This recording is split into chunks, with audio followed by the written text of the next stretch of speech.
দেশের ভিতরে আরো 3 ধরনের ক্যাটাগরি আছে যারা পোস্টাল ব্যালট ব্যবহার করতে পারে আইন অনুযায়ী, কিন্তু এখানেও আমাদের ব্যালট সংগ্রহের সংখ্যা অত্যন্ত মিনিমাল। সর্বশেষ নির্বাচনে আমরা যে স্ট্যাটিস্টিক্সটা নিয়েছি সেখানে দেখা যায় মাত্র 435 জন দেশ থেকে পোস্টাল ব্যালট ব্যবহার করেছিলেন। অথচ কারা কারা ব্যবহার করতে পারেন? সরকারি কর্মকর্তা কর্মচারী যারা চাকরির প্রয়োজনে বিভিন্নখানে থাকেন তারা কিন্তু পোস্টাল ব্যালটে ভোট দিতে পারেন আইন অনুযায়ী। 2 নম্বর, আইনি হেফাজতে যারা আছেন তারা ভোট দিতে পারেন। 3 নম্বর, নির্বাচন অনুষ্ঠান কার্যক্রমের সাথে যাদেরকে নিয়োগ প্রদান করা হয় তারা ভোট দিতে পারেন।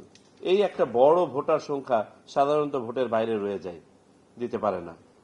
তাদের জন্য আমরা একইভাবে রেজিস্ট্রেশন প্ল্যাটফর্ম আলাদা হবে, এটাকে আমরা বলছি আইসিপিভি, ইন কান্ট্রি পোস্টাল ভোট। ওটা ছিল আউট অফ কান্ট্রি ভোটিং, আর এটা হচ্ছে in country postal vote. So একই পদ্ধতিতে তারাও ভোট দিতে পারবেন।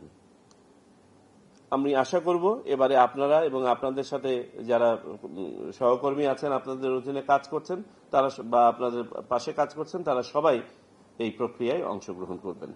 এই গেল আইসিবি। এখন এখানে উল্লেখযোগ্য আছে, এটা কন্ডাক্ট করা এবং পাশাপাশি অবহিতকরণ, যারা এই পদ্ধতিতে ভোট দিতে পারবেন তাদেরকে অবহিতকরণ। আবার 2টো পয়েন্ট দিয়ে আমি শেষ করব।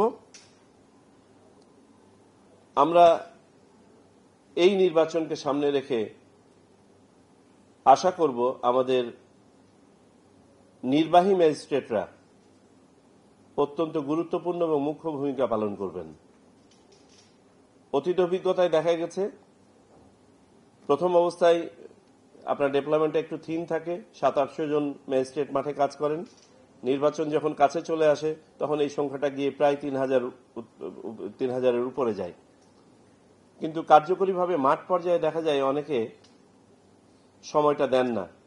এবারে যেন আমরা এই নির্বাচনের গুরুত্বটা উপলব্ধি করি, বলার অপেক্ষা রাখে না। আপনারা সবাই বুঝতে পারছেন যে বাংলাদেশের রাষ্ট্র এবং জাতি হিসাবে আমাদের ইতিহাসে সম্ভবত one of the most consequential election is this one.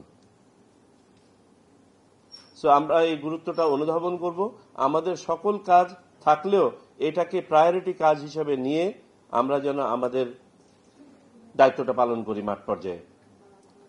এটা আমার একটা অ্যাপিল থাকবে টু দি ইউনো, বিকজ আপনারা ইউ ম্যাটার, এবং আপনাদের সাথে যে ম্যাজিস্ট্রেটরা আছে তারাই কাজ করবেন। হয়তো বা মন্ত্রণালয় থেকে বা অন্যান্য জায়গা থেকে কিছু ম্যাজিস্ট্রেট যাবেন।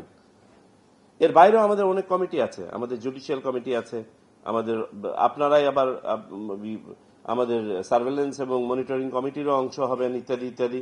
সো এই কাজগুলো যাতে আমরা অগ্রাধিকার ভিত্তিতে এই নির্বাচনকে সামনে রেখে করি, এটা দয়া করে মাথায় রাখবেন।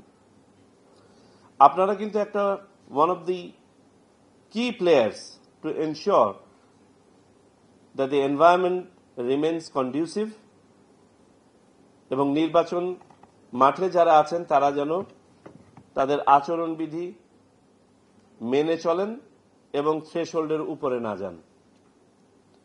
এটা এখন থেকেই কিন্তু আমাদের এই আবহটা তৈরি করতে হবে।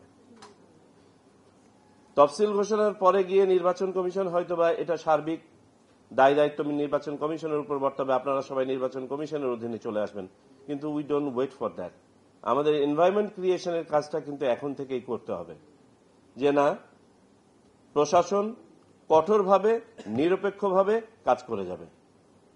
এই আবহাওয়াটা তৈরি করতে হবে, and we are not going to bend to any pressure.